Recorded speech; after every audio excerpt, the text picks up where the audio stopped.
پرزیدنت ایالات متحده آمریکا دونالد ترامپ با پشتیبانی از پیمان ناتو دعوت کرد که ایالات متحده آمریکا خراجات نظامی را افزایش دهد. روز 28 فوریه در اولین پیام خود به هر دو مجلس کنگره دونالد ترامپ وعده داد که برای احیای به اصطلاح روحیه آمریکایی تلاش می‌ورزد.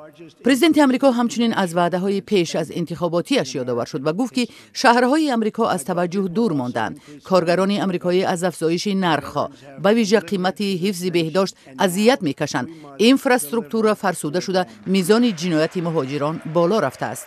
در ادامه پیامش دونالد ترامپ بار دیگر به ضرورت محوی به اصطلاح تروریسم اسلامی افراطی به خصوص گروه دهشت افکن دولت اسلامی اشاره کرد. او گفت به وزارت مدافعیت دستور داده است برنامه نیست کردن شبکه دهشت افکن داعش را که در کشتارهای وحشیانه نصرانی ها و مسلمانان، زنان و کودکان تمام دین و مذهب ها دست دارد تهیه کند.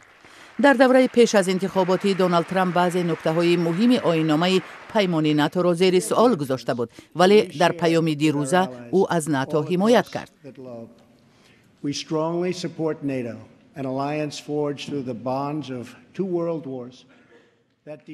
ما شدیداً از ناتو پشتیبانی میکنیم. این پیمان در سالهای جنگ دوم جهانی فاشیسم را از حاکمیت برکنار کرد.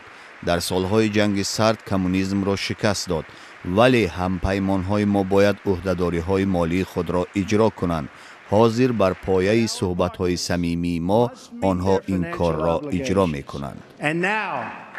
Based on our very strong and frank discussions, they are beginning to do just that. In fact, پرزیدنت ایالات متحده آمریکا توجه حاضرین را به کارین اوین جلب نمود.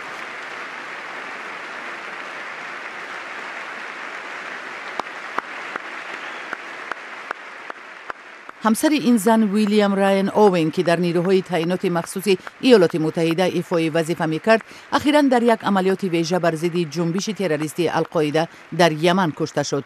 ترامپ همچنین گفت که حکومت سابقه‌داران ارتش را فراموش نمی‌کند.